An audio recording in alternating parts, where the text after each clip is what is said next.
Hello, ಎಲ್ಲರಿಗೂ ನಮಸ್ಕಾರ. ಎಲ್ಲರಿಗೂ ಗೊತ್ತಿರೋ ಹಾಗೆ ಪಕೋಡಾಸ್ ತಿಂದಿರ್ತೀವಿ. ಸೊ ಇದು ಡಿಫ್ರೆಂಟ್ ಆಗಿರೋವಂಥ ಪಕೋಡ ಅಂದರೆ ಸ್ವೀಟ್ ಕಾರ್ನ್ ಪಕೋಡ ಮಾಡ್ತಾಯಿದ್ದೀನಿ. ಅದಕ್ಕೆ ನಾನೀಗ 1 ಕಪ್ ಸ್ವೀಟ್ ಕಾರ್ನ್ ತೊಗೊಂಡಿದ್ದೀನಿ. ಹಾಗೆ 1 ಕಪ್ ಅಷ್ಟು ಆನಿಯನ್ನ ಚಿಕ್ಕದಾಗಿ ಹೆಚ್ಕೊಂಡಿದ್ದೀನಿ. ಹಾಗೆ ಮೆಣಸಿನ್ಕಾಯಿನ ಚಿಕ್ಕದಾಗಿ ಕಟ್ ಮಾಡಿದ್ದೀನಿ, ಅದು ಆಪ್ಷನಲ್.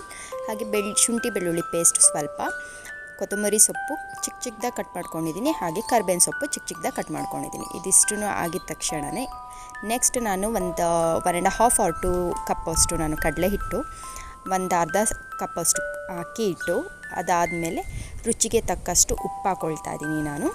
ಇದು ಹಾಕ್ಕೊಂಡಾದಮೇಲೆ ನಾನಿಲ್ಲಿ ಗರಂ ಮಸಾಲ ಹಾಕ್ಕೊಳ್ತಾ ಇದ್ದೀನಿ, 1/2 ಟೇಬಲ್ ಸ್ಪೂನ್ ಅಷ್ಟು ಅಷ್ಟೇ. ಬಿಕಾಸ್ ಎಲ್ಲ ಬೇರೆ ಇದೆಲ್ಲ ಹಾಕಿದ್ದೀವಲ್ಲ, ಸೊ ಹಾಗಾಗಿ ನಾನು 1/2 ಟೇಬಲ್ ಸ್ಪೂನ್ ಅಷ್ಟೇ ಗರಂ ಮಸಾಲ. ಹಾಗೆ ಖಾರದ ಪುಡಿ 1/2 ಟೇಬಲ್ ಸ್ಪೂನ್ ಅಷ್ಟು ಹಾಕಿದ್ದೀನಿ. ಅದು ಆಪ್ಷನಲ್, ಮೆಣಸಿನ್ಕಾಯಿ ಹಾಕಿರ್ತೀರಲ್ಲ, ಸೊ ಅದು ಖಾರ ಇದ್ದರೆ ಇದು ಬೇಕಾಗಲ್ಲ, ಇಲ್ಲ ಅದು ಬೇಡ ಅಂದರೆ ಇದು ಹಾಕ್ಬೋದು. ನಾನು ಎರಡೂ ಕೂಡ ಹಾಕ್ಕೊಂಡಿದ್ದೀನಿ.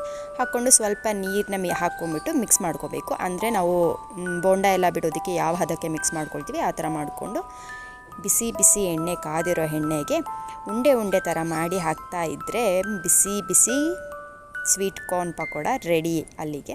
ಸೊ ನೋಡ್ತಾ ಇದ್ದೀರಾ ಎಷ್ಟು ಚೆನ್ನಾಗಿ ಪಕೋಡ ಎಣ್ಣೆಯಲ್ಲಿ ಆಗ್ತಾಯಿದೆ ಅಂತ ಹೇಳಿಬಿಟ್ಟು.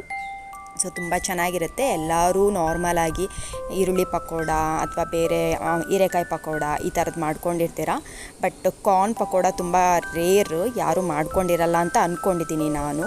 ಸೊ ನೋಡಿ, ಟೇಸ್ಟ್ ಮಾತ್ರ ತುಂಬ ಚೆನ್ನಾಗಿರುತ್ತೆ. ಆ್ಯಕ್ಚುಲಿ ನಾನು ಮಾಡ್ಕೊಂಡು ತಿಂದು ನಮಗಂತೂ ಮನೇಲಿ ಎಲ್ಲರಿಗೂ ಇಷ್ಟ ಆಗೋಯಿತು. ತುಂಬ ಚೆನ್ನಾಗಿ ಬಂದಿತ್ತು ಪಕೋಡ, ನೋಡ್ತಾ ಇದ್ದೀರಲ್ಲ. ಆಮೇಲೆ ಎಣ್ಣೆ ಕೂಡ ಜಾಸ್ತಿ ಅದು ಇದು ಮಾಡಲ್ಲ, ಪ್ರಿಫರ್ ಮಾಡೋದಿಲ್ಲ, ಸ್ವಲ್ಪ ಅಷ್ಟೇ. ಸೊ ನೀವು ಮಾಡ್ಕೊಳ್ಳಿ ಅಂತ ಹೇಳ್ತಾ ಇದ್ದೀನಿ. ಆ್ಯಂಡ್ ದೆನ್ ಮಾಡಿ ನೀವು ತಿಂದಾದಮೇಲೆ ಹೇಗಿತ್ತು ಅಂತ ದಯವಿಟ್ಟು ಕಮೆಂಟಲ್ಲಿ ಹಾಕಿ ಅಂತ ಹೇಳ್ತಿದ್ದೀನಿ. ಆ್ಯಂಡ್ ದೆನ್ ನಾನು ವಿಡಿಯೋ ವಾಚ್ ಮಾಡ್ತಿರೋರಿಗೆ ಎಲ್ಲರಿಗೂ ಥ್ಯಾಂಕ್ ಯು ಸೋ ಮಚ್.